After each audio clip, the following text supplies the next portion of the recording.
السلام علیکم ورحمۃ اللہ تعالیٰ وبرکاتہ۔ دوستوں، میں امید کرتا ہوں کہ آپ سب خیر و عافیت سے ہوگے۔ اللہ آپ سب کی حفاظت کرے۔ دوستوں، میں آپ کے لیے کربلا کا بیان لے کر آیا ہوں سید امین القادری کے حوالے سے، حضرت علی اکبر کی شہادت کا دردناک بیان۔ دوستوں، اس بیان کو مکمل ضرور سنیے گا۔ اگر آپ ہمارے چینل پر نئے ہیں تو چینل کو سبسکرائب اور ویڈیو کو لائک ضرور کریں۔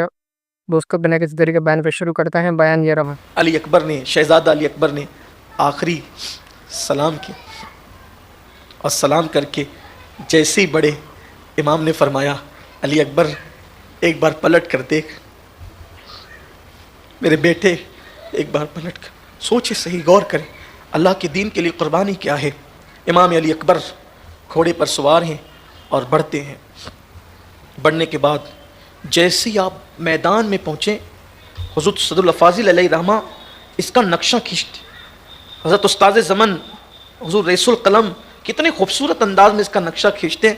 کہتے ہیں کہ جب ہم شبیہ مصطفیٰ سج دھج کے جب میدان کربلا میں پہنچے تو ایسا لگتا تھا کہ جیسے کربلا کا ذرہ ذرہ حسن اکبر کی رانائیوں سے چمک اٹھا ہے، اور دشمن بھی دیکھ کر کے کہنے لگے یہ کون آ گیا ہے۔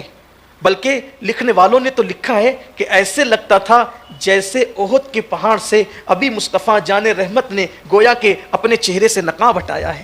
اتنے مشابہ تھے، مشابہت اتنی تھی۔ امام علی اکبر کو دیکھ کر کے شمر نے کہا ابن سعد سے، کون ہے یہ؟ کتنا خوبصورت ہے، یہ کتنا حسن جمال ہے اس کے پاس۔ تو کہا کہ یہ ہم شبیہ پیغمبر حسین ابن علی کا بیٹا ہے۔ مرعوب ہو گئے حسن دیکھ کر، اور جیسے ہی مولا علی اکبر آئے، حسن تھا، صحت تھی، طاقت تھی، جرأت تھی، شجاعت تھی، گھوڑے پر سوار تھے، اور حسن کی رانائیوں سے گویا کہ پورا عرض کربلا مرعوب تھا۔ اسی میں آپ کی آواز گونجی۔ اچھا، حسن تو حسن مصطفیٰ کے مشابہ تھا، آواز بھی حضور کے مشابہ تھی، اور اسی آواز سے آپ نے کہا انا علی ابن حسین و ابن علی، کہ میں علی ہوں، حسین کا بیٹا اور وہ علی کا بیٹا ہے۔ نحنو اہل البیت اولا بالنبی، کہ ہم نبی سے سب سے زیادہ قریب ہیں اور ہم نبی کے اہل بیت ہیں۔ اپنا تعارف کرایا کہ میں علی ہوں، حسین کا بیٹا، اور وہ علی کے بیٹے ہیں۔ امام حسین کی شان بھی کیا ہے، جس کے بابا بھی علی ہیں، جس کا بیٹا بھی علی۔ میں حسین ابن علی کا بیٹا علی ہوں، بھیجو کس کو مقابلے میں بھیجتے ہو۔ وہاں بھی وہی صورتحال پیش آئی۔ مورخین لکھتے ہیں کوئی جانے کو تیار نہیں تھا، سب ایک دوسرے پہ ڈالتے تھے، کوئی نکلتا نہیں تھا۔ مولا علی اکبر نے خود گھس گئے ان کے لشکر کی طرف، اور بڑا نقصان کیا ان کا، اور بہت نقصان کرنے کے بعد پھر پلٹے، اور پلٹ کر کے آئے، اور آنے کے بعد کہتے بابا صرف 2 گھونٹ پانی، صرف۔ ایک تو دوپہر کا وقت ہو چکا تھا، چلچلاتی دھوپ، کربلا کے ریگزار، اور اس پر لوہے کا لباس وہ گرم کرتا تھا، زرہ جو تھی وہ گرم کرتی تھی، بے چین تھے، صرف 2 گھونٹ پانی پہ۔ احساس کر لیں میری قوم کے جوان، کربلا کی قربانی کا احساس کر لیں۔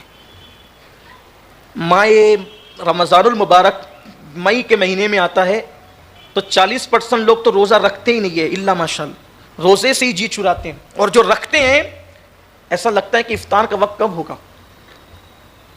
ہم جیسے لوگ بھی رکھنے کی سعادت حاصل کرتے ہیں تو آدھا دن سونے میں گزار دیتے ہیں، اور جب اٹھتے ہیں تو گھڑی پر نظر جاتی ہے کہ کب افطار کا، تسبیح ہاتھ سے چھوٹ جاتی ہے گھڑی دیکھتے دیکھتے۔ یہ کیفیت ہوتی ہے لوگوں کی۔ لیکن 3 دن کی پیاس ہے، 3 دن کی پیاس، غم ہے، تکلیف ہے، مصیبت ہے، خاندان والوں کی لاشیں ہیں، ایک لاش پڑی ہوتی ہے، ایک لاش، پورا گھر سوگوار ہو جاتا ہے، غم میں ڈوب جاتا ہے۔ اہل بیت کی ہمت کی داد دیں، سر کٹانا، گھر لٹانا، کوئی تجھ سے سیکھ جائے، جان عالم ہو فدا، اے خاندان اہل بیت۔ امام علی اکبر، بابا 2 گھونٹ پانی سینے سے لگائے، میرے بچے، میرے لال۔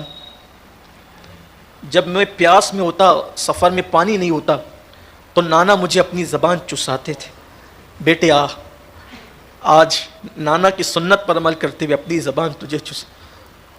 سوکھی ہوئی زبان 3 دن کی پیاسی، جو سونکھ کر گویا کے کاٹے کی مثل ہو گئی تھی، وہ زبان جس پہ ملاحتوں کا حسن قربان امام نے اپنے جوان سال بیٹے علی اکبر کے منہ میں دیا۔ زبان بابا کی سوکھی ہوئی منہ میں آئی۔